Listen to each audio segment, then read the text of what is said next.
Ya, saudara, terima kasih Anda masih di Sapa Bali Pagi Ruang Psikologi, dan di sini masih Nitya bersama narasumber kita hari ini, seorang psikolog pendidikan, ada Mbak Asti, dan kita masih akan membahas tentang topik kita hari ini, yaitu homeschooling menyenangkan untuk anak. Ya, Mbak Asti, tadi di segmen 1 kita sudah bahas secara detail tentang homeschooling itu seperti apa, kemudian tadi juga sempat eksistensinya di Indonesia, bahkan tadi juga sudah sempat dibahas keuntungan homeschooling dibandingkan dengan sekolah formal biasa. Tapi biasanya dalam semua hal nih, kalau ngomongin ada keuntungan, pasti ada tantangannya juga ya, Mbak Asti. Ya. Sebenarnya kalau homeschooling sendiri itu tantangannya itu seperti apa, Mbak Asti? Kalau bicara tantangan, tidak hanya homeschooling, mungkin hampir semua ada tantangannya gitu. Betul. Tapi kalau untuk tantangan sendiri, sebenarnya mungkin secara garis besarnya adalah segala kendali atau segala perencanaan itu ada di orang tua, gitu. Jadi memang mungkin kalau kita ke sekolah formal, kalau bisa dibilang sudah kurikulumnya sudah ada di sana, fasilitas juga sudah tersedia, jadwalnya juga sudah tersedia. Jadi anak tinggal masuk, tinggal datang, terus nanti pembelajaran juga di sana, pelaksananya sudah ada guru juga. Dan ketika ada report ya nanti didiskusikan dengan orang tua seperti itu.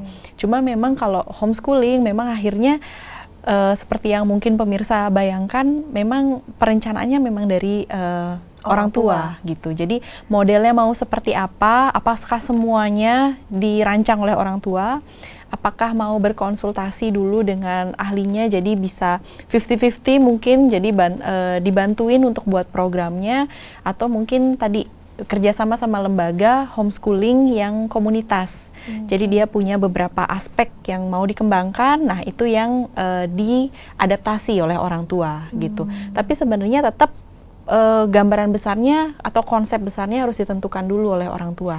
Gitu. Berarti itu tantangannya ya, karena orang tua mau nggak mau juga dia harus kayak membuat draft sendiri untuk anaknya. Yang biasanya kita tinggal bawa anak ke sekolah, jadi anak pulang sudah dapat PR, kita tinggal bantu.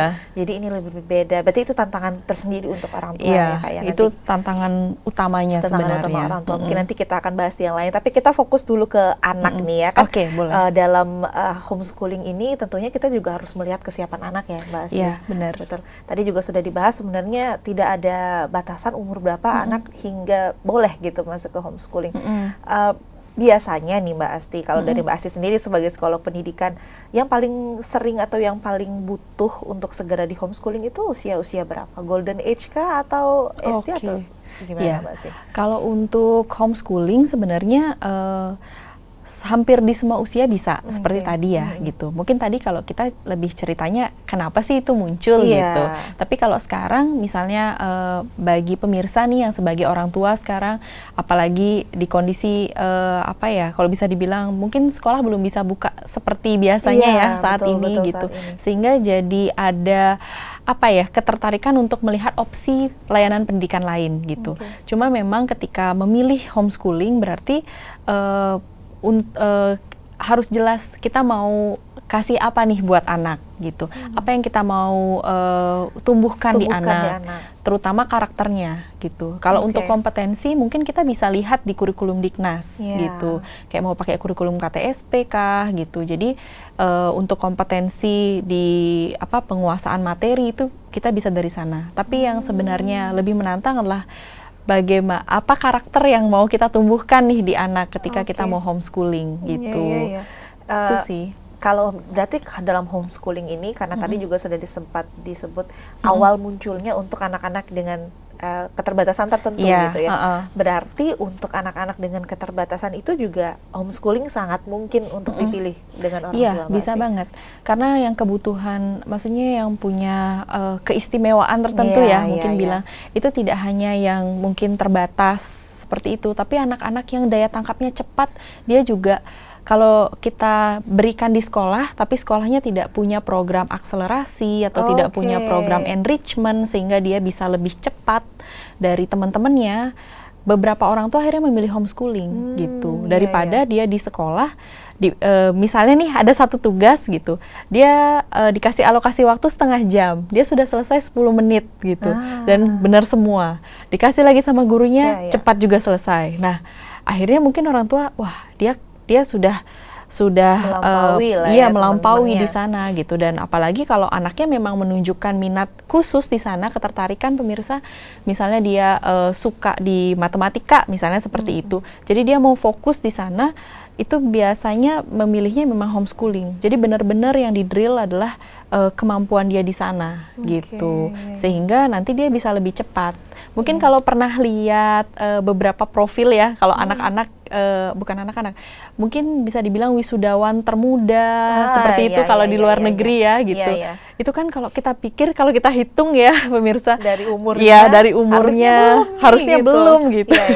Tapi kenapa dia bisa ya? Udah misalnya baru 15 tahun udah kuliah gitu. Kok bisa? Atau udah lulus kuliah bahkan. Berarti dia mulai kuliahnya umur berapa? Gitu. Nah, itu sebenarnya salah satu dari keuntungan homeschooling, di mana memang tadi pendekatannya individual. Kalau memang anaknya daya tangkapnya cepat, programnya yang kita kasih juga lebih akselerasi, ya bukan tidak mungkin dia bisa lebih cepat daripada anak-anak seusianya gitu. Berarti tidak melulu untuk yang tadi ya, yang misalkan terbatas, tapi bahkan yang lebih dari teman-temannya juga bisa difasilitasi di sini. Benar banget. Baiklah. Gitu. Kalau Mbak Asih sendiri nih ya, pengalaman sebagai psikolog pendidikan nih Mbak Asih, gimana?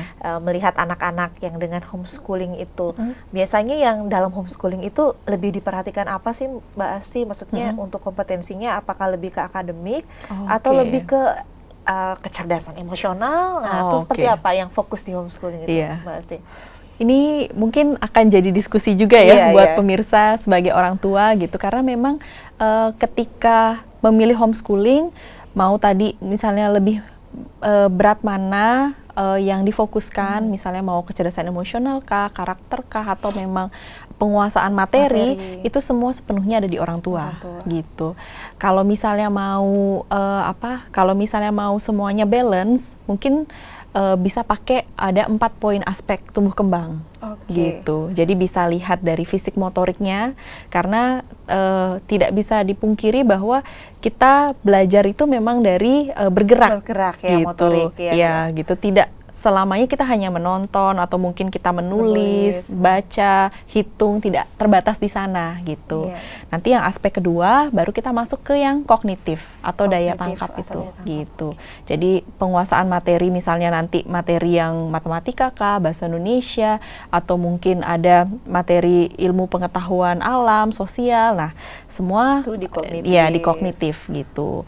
Lalu yang ketiga, kita cek juga untuk perkembangan bahasanya gitu. Perkembangan bahasa tidak hanya secara pemahaman gitu. Kalau pemahaman kan kita baca kayak gitu ya. Tapi ekspresi juga. Bisakah dia gunakan bahasa untuk komunikasi sehari-hari gitu.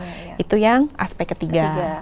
Kalau yang aspek terakhir itu yang sosial emosional gitu. Jadi ada adaptasi, ada sosialisasi, ada pengelolaan emosi. Nah, kalau untuk orang tua yang sekiranya perlu panduan atau gambaran umum nih, kira-kira apa sih yang perlu diperhatikan kalau misalnya mau memilih, keempat ini aja sebenarnya sudah sangat komplit kalau menurut saya gitu. Jadi nanti silahkan misalnya mau ambil model yang mana atau mau difokuskan yang tujuannya apa, dari 4 ini masing-masing itu sudah sudah lengkap untuk diberikan ke anak gitu.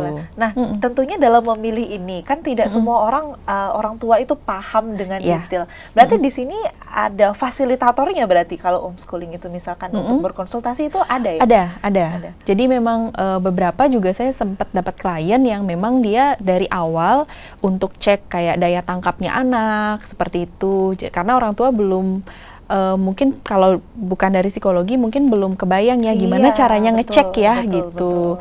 Itu daya tangkapnya, motivasinya, terus gaya belajarnya, terus dia tuh lebih senang belajar sendiri apa belajar kelompok kayak gitu. Jadi terus juga bagaimana sikap belajarnya, dalam arti ketika ada tantangan dia mau nggak untuk berusaha terlebih dahulu atau dia langsung minta bantuan ke orang lain gitu. Berarti kalaupun tidak mengerti di awal juga nanti pasti sambil jalan akan ada proses untuk mengerti. Nah, tadi untuk semua strategi belajar, kompetensi dan sebagainya orang tua yang membuat gitu ya, atau dibantu dengan yang lebih ahli tadi sudah dikatakan. Bagaimana untuk nilainya? Untuk dalam penilaiannya gimana nih homeschooling, samakah dengan sekolah biasa atau penilaiannya lain? Model penilaiannya. Nah, karena balik lagi ya kita Nitya, karena tadi perencanaan dilakukan oleh orang tua, pelaksana juga mayoritas dari orang tua, evaluasi juga sama dari orang tua gitu. Makanya muncul mungkin satu tantangannya adalah standarisasi penguasaan kemampuan anak gitu. Ketika orang tua misalnya melihat anak saya udah bisa gitu, tapi apakah bisa yang dimaksud dari penilaian orang tua itu sama dengan standar bisa anak pada umumnya? Itu yang mungkin jadi tantangan gitu, sehingga beberapa orang tua memang akhirnya bekerja sama dengan kayak lembaga pendidikan yang mungkin bisa memberikan semacam sertifikasi atau ujian kesetaraan buat anaknya. Gitu. Ujian kesetaraan nih ya. Karena kan pasti orang tua bertanya, loh nanti nilai gimana, nanti kalau misalkan kedepannya gimana, bisa dipakai nggak gitu, berarti ada untuk ada gitu ya, untuk kerjasamanya ya. Iya, jadi memang kan kalau kita sering dengar kejar paket ya. Iya. Bisa juga mungkin sering dengar juga ya tentang itu. Gitu. Berarti sehingga memang kalau untuk nilai juga itu salah satu gininya ya, solusinya, sehingga nanti berarti ada beberapa kasus mungkin anak yang pada akhirnya tetap ketika kuliah atau SMA dia ke sekolah formal, mungkin salah satunya untuk bisa. Alasan itu ya pasti ya. Jadi dia mau dengan ijazah yang dia punya, dia mau melanjutkan nanti ke perguruan tinggi pun bisa gitu. Iya, karena sudah ada standarisasi tadi yang dilakukan gitu. Jadi semuanya sudah diatur gitu pemirsa. Kalau misalkan nanti pemirsa di rumah kali aja ingin atau ada rencana gitu sebagai orang tua untuk masuk atau memilih homeschooling sebagai alternatif pendidikan untuk anak. Tadi kita udah banyak berbicara soal kesiapan anak ya, tapi kita harus balik lagi nih berbicara soal orang tuanya. Tapi setelah segmen yang satu ini ya Mbak Asia, kita lebih akan fokus terkait dengan kesiapan orang tua. Saudara, setelah ini kita masih akan membahas tentang homeschooling menyenangkan untuk anak, tapi setelah yang satu ini, untuk itu jangan kemana-mana, tetap di Sapa Bali Pagi Ruang Psikologi.